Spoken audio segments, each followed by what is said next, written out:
Les sciences de la technologie que nous voyons, ce sont des formes de sagesse. Et ça y est où? En Christ. Au fur et à mesure que nous allons avancer pendant ces dimanches, vous allez vous rendre compte qu'en fait, toutes les applications que nous utilisons, tout ce qu'on appelle innovation technologique, tout ça, c'est Christ qui a inspiré des païens. Parce que des chrétiens dormaient. Oui. Ça vient de Christ. L'apôtre Paul dit que tout a été créé par lui et pour lui. Voici pourquoi, même quand c'est créé par eux, c'est toujours finalement mis au service de Christ. Tout ce qui est scientifique a été créé par Christ et peut être mis à son service pour accélérer l'expansion de l'évangile. Je suis allé dans une église dont je vais taire le nom pour saluer un pasteur que vous connaissez et il m'a montré quelque chose. Il m'a dit, est-ce que pendant vos cultes, est-ce que pendant les cultes, vous comptez parfois le nombre de participants et tout? Je lui ai dit oui. Il dit, comment vous le faites? Je lui ai dit, non, il y a quelqu'un qui compte, qui est là pour compter. Il dit, la personne compte genre 1, 2, 3, 4. J'ai dit oui. Il dit, ok. Il m'a emmené quelque part. Et il m'a dit, regarde. Il m'a fait passer par une pièce. Il a fait exprès, il est passé aussi. Après, il a fait passer des gens. Et puis, il me montre quelque chose sur son téléphone. Lui, tu vois, il y a un frère de l'église qui a mis en place une application, reconnaissance faciale, ça y est, à l'entrée de la porte de l'église. Chaque fois que quelqu'un passe, ça compte seul. Ça compte et ça identifie le membre de l'église.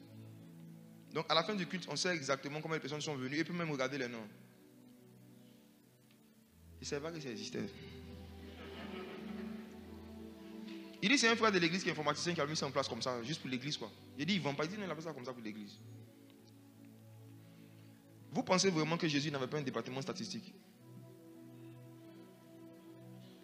S'il n'en avait pas, comment on a su qu'il y avait 3000 hommes sans compter les femmes et les enfants? Qui a compté les 3000?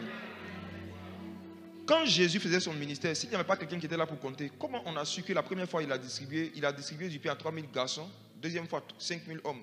Le jour de la Pentecôte, comment on a su qu'il y avait environ 2000 personnes? Quand vous prenez le livre de Nombres que vous n'aimez pas lire, comment on peut savoir exactement?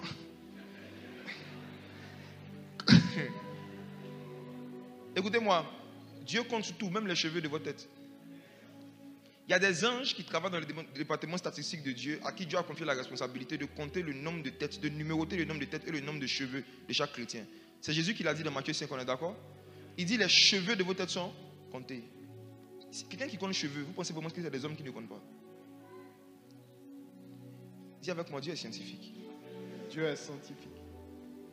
Et si Dieu fait quelque chose, si Dieu prend le temps de compter les cheveux de notre tête, c'est qu'il y a un but. Dieu ne fait rien au hasard. Ça veut dire que le numéro qu'il va avoir, le nombre qu'il va avoir, il peut utiliser ça pour faire quelque chose.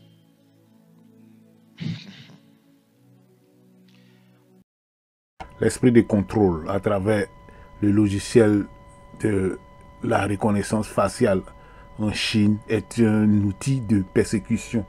Bob Fu, président de China Aid, une organisation qui aide les chrétiens persécutés là-bas, révèle que le Parti communiste surveille les chrétiens grâce à des caméras placées de manière stratégique et à des logiciels de reconnaissance faciale.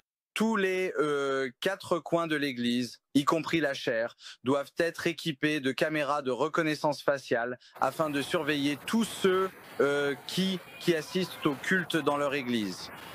Et même la dîme et les offrandes, désormais qualifiées de services religieux étrangers, sont totalement criminalisées, surtout dans les églises de maison. Ainsi, de nombreux pasteurs d'églises de maison sont arrêtés simplement parce qu'ils ont installé une boîte pour les offrandes, la dîme, dans l'église.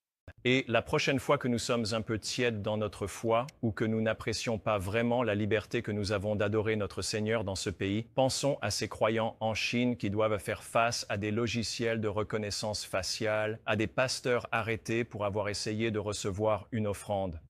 Il y a des croyants forcés de chanter l'hymne communiste. Non seulement nous devrions prier pour ces croyants, mais cela devrait aussi être un véritable coup de fouet pour notre propre foi et nous devons vraiment nous mobiliser et apprécier ce que nous avons dans ce pays. S'il vous plaît, continuez de prier pour eux.